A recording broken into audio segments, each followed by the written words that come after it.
Let's grade the transfers.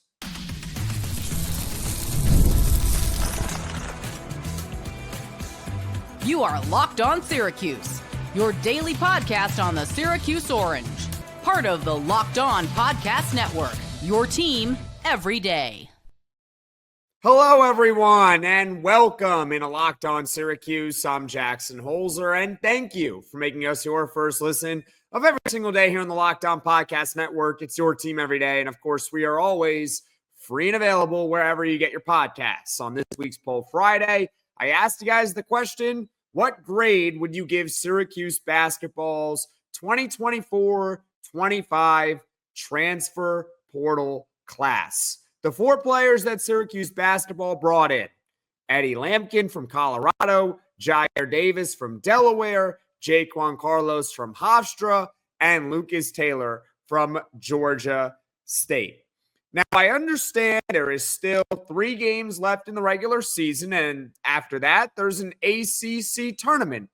So the grade, I guess, is subject to change, but barring a miracle run that I don't think any of us see coming, I don't envision that any of these grades are really going to change by the official end of Syracuse basketball's season.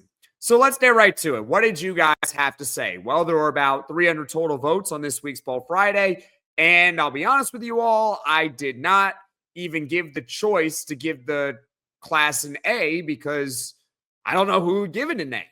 So I left that out.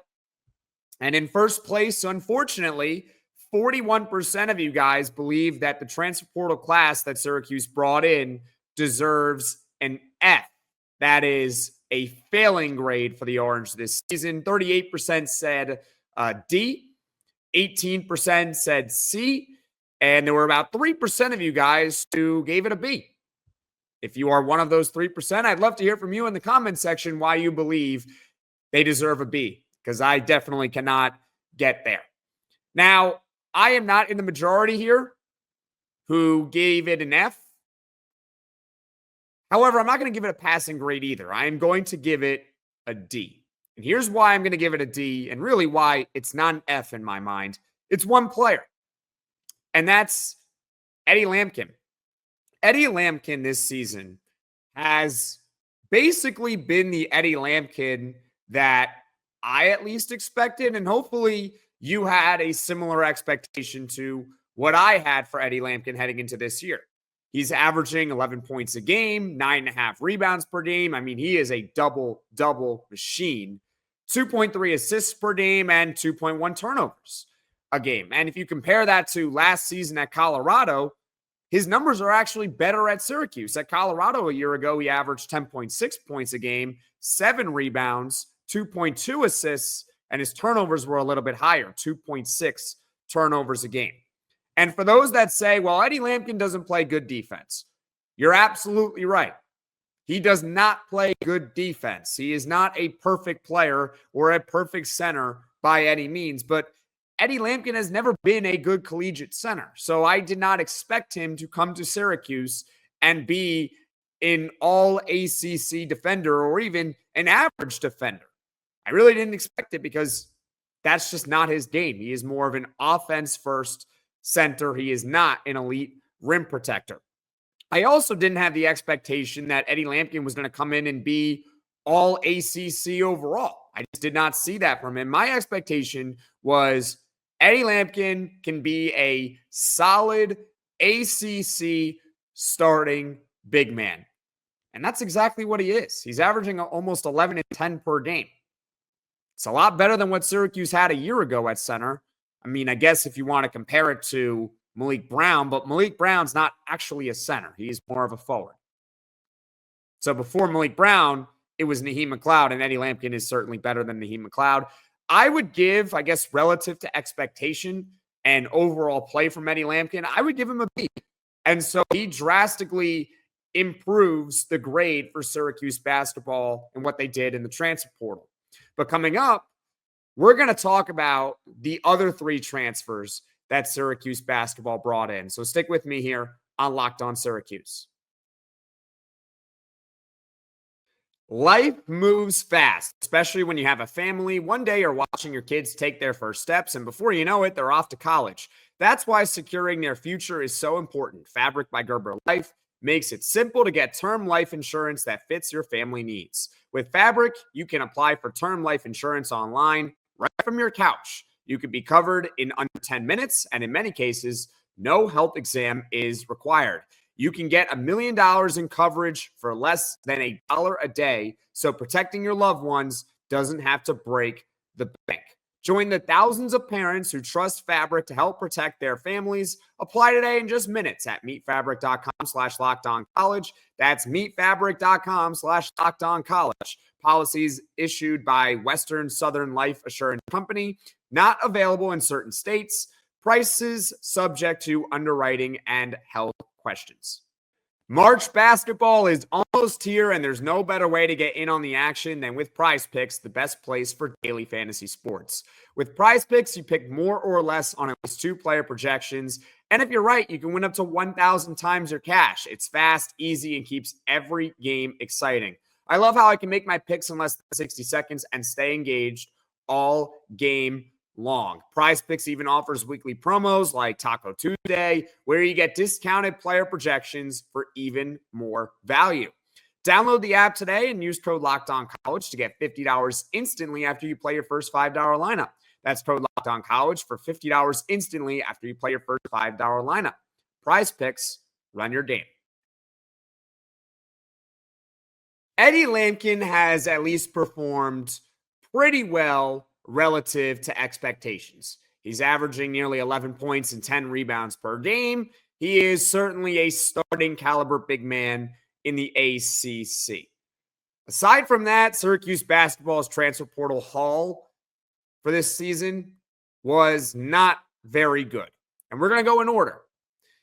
Jyare Davis. He has had his moments. In fact, he was really good on Wednesday against NC State. 15 points and 7 rebounds. And also lately, by the way, I should point out, he's been shooting the ball well from three-point recently. Now he's up to, I believe, 38% from three this season, which I did not see coming, albeit it's very limited attempts. This season, he's averaging a little under 9 points a game and about 5 rebounds a game in about 23 minutes of game action. However, he is a negative on defense on Evan Maya, a great analytical tool, I might add. Jyare Davis, again, he's had his moments. I would grade it a C-. Let me know your thoughts on Jyare Davis in the comments section below. What grade you would give him so far for this season? I would give him a C-. Then you got Jaquan Carlos. And Jaquan Carlos, out of all 4 transfers, has been by far and away the most disappointing of them. He's averaging a little over 6 points a game, under 4 assists per game, and his efficiency numbers are way down from what they were a year ago at Hofstra. But what's really disappointing for Jaquan Carlos is his defense. He was a 2-time all-conference defender at Hofstra. And I understand that the ACC is a different animal. I get it. There is an adjustment to that. But we saw very early on that I don't know how Jaquan Carlos was a 2-time all-conference defender, because he wasn't very good in the first few games of the season playing against other mid-major opponents. If you watched him in the exhibition games, he wasn't particularly good staying in front of his man against Division II teams. So it's really his defense that has not been good at all. And I think we were hoping he would at least be a above average defender for Syracuse basketball this season. Maybe not an all conference defender, but at least above average. He has not been that. It's harsh, but I would give Jaquan Carlos an F. I do not think he has had a good year at all. And finally, you got Lucas Taylor. And of the 4 transfers, I think Lucas Taylor from Georgia State, he came in, first of all, he came in late. It was a May edition. And second of all, he had the least amount of expectations on him heading into this year. He's averaging 6 points a game, which is probably more than I expected. And he's actually one of the few players on the roster on Evan Maya that's outperformed their preseason expectations. He is actually statistically, or analytically, I should say, a little better on Evan Maya. But his expectations were so low, it's hard to give him a good grade for outperforming them. It's also hard to give him a bad grade because he is doing better than expected. So C minus maybe. That's what I would give Lucas Taylor. Leave your thought in the comments section below. He's another one that's a little bit tricky to grade. So overall, Eddie Lampkin, I give him a B. I give Jaquan Carlos an F. And I give Lucas Taylor and Jyare Davis, I guess I'll give them both a C minus. And so overall, I would give the class a D. I wouldn't give it an F, but I would give it a D. And I think we can learn a lot from Syracuse basketball in the transfer portal from this offseason and also from the previous offseason when they brought in J.J. Starling, Naheem McLeod, Kyle Cuff, Chance Westry. And so what we're going to do here on this podcast next week is a full podcast on lessons that we can learn from the transfer portal that hopefully Syracuse basketball carries over into this upcoming offseason, which unfortunately is going to be a very early start to the offseason in all likelihood for Syracuse basketball.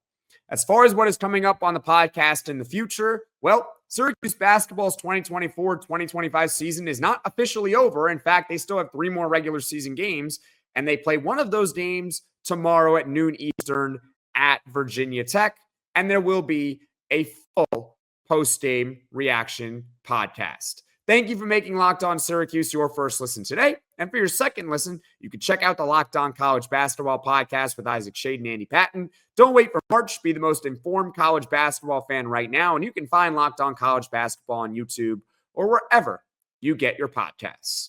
Folks, thank you all so much for watching. Thank you all so much for listening. If you like this podcast, be sure to hit that like button. If you really enjoy the podcast, be sure to hit that subscribe button. Tell all your friends about Locked On Syracuse so this channel can grow and reach all Syracuse Orange fans. And I will see you all again soon.